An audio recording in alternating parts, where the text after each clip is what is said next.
মারাত্মক দৌড়ের উপর আছি, এক প্রান্ত থেকে অন্য প্রান্ত। গতকাল রাতে প্রায় 1000 কিলোমিটার রাস্তা ভ্রমণ করেছি। এটা ভ্রমণের উদ্দেশ্যে না, ব্যক্তিগত কাজের জন্য আসলে ছুটে চলা। ব্যস্ততার কারণে গত কয়েকদিন থেকে নিয়মিত কোনো ভিডিও আপলোড করতে পারতেছি না, এজন্য অনেক দুঃখ প্রকাশ করছি। গতকাল বাংলাদেশের রাজনৈতিক ইতিহাসে একটা চমৎকার ঘটনা ঘটে গেছে। এই ঘটনা দেখার পর অনেকে আমাকে নক করেছেন, অনেকে আমাকে কল করেছেন, অনেকে আমাকে SMS পাঠিয়েছেন যে ভাই কি হতে যাচ্ছে, কি হবে, অনেক প্রশ্ন বানে একদম জর্জরিত করে ফেলেছেন প্রত্যেকে আমাকে। প্রত্যেকের একটাই প্রশ্ন, ভাই আদৌ 12 ফেব্রুয়ারি নির্বাচন হচ্ছে কি না। আবার অনেকেই জানতে চেয়েছেন বিএনপি আসলে কি চাচ্ছে, তারা কি ক্ষমতায় আসতে চাচ্ছে না, নাকি তারা জামাতের সাথে কোনো প্রকার লিয়াজু মেইনটেইন করে এ ধরনের নাটক মঞ্চায়িত করছে। দেখেন, এখানে অনেকগুলা বিষয় আছে। প্রথমত, বাংলাদেশের স্বাধীনতা পরবর্তী ইতিহাসে দুইটা রাজনৈতিক মতাদর্শ বিদ্যমান, একটা মুক্তিযুদ্ধের পক্ষের শক্তি আর একটা মুক্তিযুদ্ধের বিরোধী শক্তি।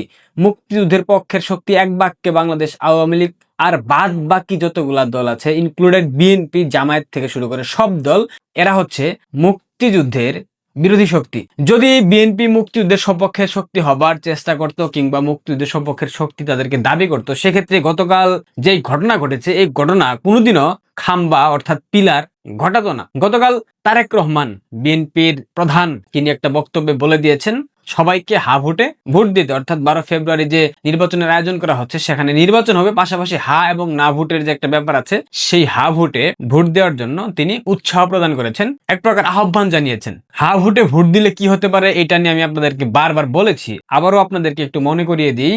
হা ভোট হচ্ছে এমন একটা ফাঁদ, যে ফাঁদের মধ্য দিয়ে বাংলাদেশে রাষ্ট্রপতি শাসিত সরকার ব্যবস্থার প্রবর্তন ঘটাতে পারে সুদখোর ইউনূস। যে ফাঁদের মধ্য দিয়ে, অর্থাৎ হা এবং না ভোটে যদি হা জয়যুক্ত হয়, সেক্ষেত্রে বাংলাদেশের বর্তমান 72-এর সংবিধান, যে সংবিধান লাখো শহীদ মুক্তিযোদ্ধার রক্তের বিনিময়ে অর্জিত, যে সংবিধান লাখো সম্ভ্রম হারা মা বোনের ইজ্জতের বিনিময়ে প্রতিষ্ঠিত কিংবা অর্জিত, সেই সংবিধানকে ছুঁড়ে ফেলবে ইউনূস কং।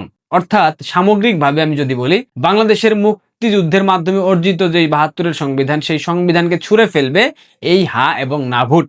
বর্তমানে বাংলাদেশের সরকার ব্যবস্থা মন্ত্রী পরিষদ শাসিত, অর্থাৎ প্রধানমন্ত্রী শাসিত সরকার ব্যবস্থা। এটা পরিবর্তন করে সংবিধান সংস্কারের মধ্য দিয়েও যদি ক্ষমতার ভারসাম্য উন্নয়ন করা হয়, সেক্ষেত্রে প্রধানমন্ত্রী এবং রাষ্ট্রপতির ক্ষমতার মধ্যে যদি একটা ব্যালেন্স করা হয়, তাহলে তারেক রহমান যদি প্রধানমন্ত্রী হয়, সেক্ষেত্রেও কি তিনি তার সর্বোচ্চ ক্ষমতা ব্যবহার করতে পারবেন? কখনোই না। ডক্টর ইউনূস খুব করে চাচ্ছে বাংলাদেশে হা ভোটকে জয়যুক্ত করাতে, যাতে করে তার মনোবাসনাগুলো পূরণ হয়। যে ব্যক্তি গ্রামীণ ব্যাংকের এমডি পদ ছাড়তে চায় না, সে ব্যক্তি প্রধান উপদেষ্টার পদ থেকে সহসায় সরে গিয়ে বিএনপিকে ক্ষমতা দেবে, এমনটা ভাবার কোনো কারণ নাই। সুদখোর ইউনূস একটা পিশাচ, একটা শকুন, বাংলাদেশের ইতিহাসের একমাত্র কেহেরমান। আলিফ লায়লা দেখেছিলেন আপনারা? যারা বাংলাদেশের বিটিভি দেখতেন একটা সময়, সেখানে আলিফ লায়লা দেখাতো প্রতি শনিবার 8টার দিকে। ওইখানে একটা ভিলেন ছিল, এক চকটেরা, নাম কেহেরমান। ইউনূস হচ্ছে গিয়ে বাংলাদেশের রাজনৈতিক ইতিহাসের একমাত্র কেহেরমান, যে বাংলাদেশকে সবসময় পরাশক্তিদের হাতে তুলে দিতে চায়, যে বাংলাদেশকে সবসময় পরাধীনতার শিকলে আবদ্ধ রাখতে চায়। ইউনূস হচ্ছে বাংলাদেশের রাজনীতির সেই একমাত্র কেহেরমান। এখন গতকাল তারেক রহমান যেই আহ্বান জানালো তাদের ভোটারদেরকে যে হা ভোটকে জয়যুক্ত করতে হবে, হা ভোট জয়যুক্ত হলে বাংলাদেশের মূলত সকল কিছু পরিবর্তন হয়ে যাবে। অর্থাৎ বাংলাদেশের মুক্তিযুদ্ধের মাধ্যমে অর্জিত সংবিধান, মুক্তিযুদ্ধের মাধ্যমে অর্জিত সকল কিছু তারা পরিবর্তন করে ফেলবে। এমন হতে পারে তারা জাতীয় সঙ্গীত পরিবর্তন করে ফেলেছে, এমন হতে পারে তারা মানচিত্র পরিবর্তন করতে চাইবে, এমন হতে পারে তারা জাতীয় পতাকা পরিবর্তন করবে। কারণ এদের মতো দেশদ্রোহী, এদের মতো বদমাশ, এদের মতো রাজাকার, এদের মতো পাকিস্তানি বিজেদের পক্ষে সবকিছু সম্ভব। প্রথমবারের মতো স্বাধীনতা পরবর্তী সময়ে বাংলাদেশে পাকিস্তান অর্থাৎ করাচি থেকে ঢাকা সরাসরি ফ্লাইট চালু হয়েছে।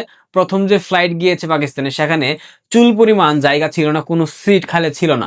তার মানে আপনাদেরকে বুঝে নিতে হবে, এদেশে পাকিস্তানপন্থী অনেকগুলা বীজ এখনো অবশিষ্ট আছে এবং এরা পাকিস্তানি চায়। এরা চায় বাংলাদেশ পশ্চিম পাকিস্তানের একটা অংশ হোক, এরা চায় বাংলাদেশ পূর্ব পাকিস্তান হিসেবে সারা বিশ্বের দরবারে পরিচিতি পাক। যার কারণে কিন্তু তারা এই ধরনের ষড়যন্ত্র করছে।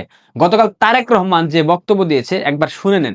আপনাদের সকলকে অনুরোধ করব যে ধানের শীষে যেমন সিলটা দিবেন 12 তারিখে, একই সাথে আপনাকে যে দ্বিতীয় ব্যালট পেপারটি দিবে হ্যাঁ এবং না, সেখানে হ্যাঁ এর পক্ষে দয়া করে আপনারা রায় দিবেন।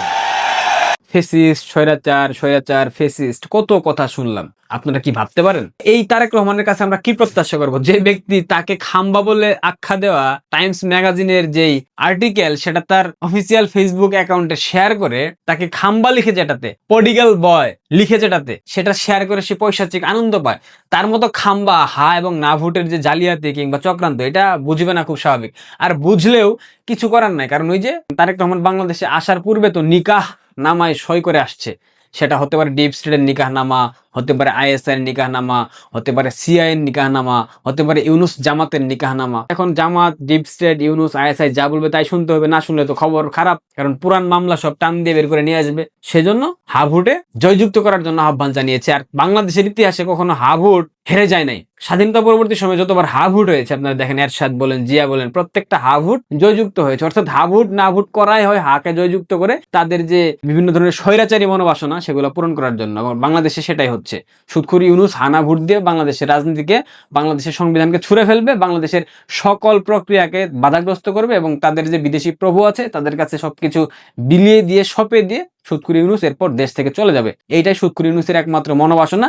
এখন এইখানে বিএনপি ফাঁদে পা দিল কি পা দিল না, এটা নিয়ে আপনাদের মাথা ব্যথার কোনো কারণ নাই। 12 তারিখে যদি সত্যি সত্যি নির্বাচন হয়, আপনারা কেউ নির্বাচনে ভোট দিতে যাবেন না, এটা আপনাদের প্রত্যেকের প্রতি আমার আহ্বান থাকবে। আর সবশেষে একটা কথা বলি, বাংলাদেশের রাজনীতিতে মতাদর্শ দুইটা: মুক্তিযুদ্ধের পক্ষ শক্তি, মুক্তিযুদ্ধের বিরোধী শক্তি। মুক্তিযুদ্ধের পক্ষ শক্তি বাংলাদেশ আওয়ামী লীগ, আর মুক্তিযুদ্ধের বিরোধী শক্তি বাংলাদেশের সকল রাজনৈতিক দল। সুতরাং বিএনপি এবং জামাতের মধ্যে যে দ্বন্দ্ব আপনারা দেখতে পাচ্ছেন, এটা কিন্তু একটা লোক দেখানো, একটা স্ক্রিপ্টেড দ্বন্দ্ব। অর্থাৎ এই মুহূর্তে রাজনৈতিক পরিবেশ যদি উত্তাল না থাকে, মাঠ যদি উত্তাল না থাকে, সেক্ষেত্রে নির্বাচনী আমেজটা ঠিকঠাকভাবে আসবে না।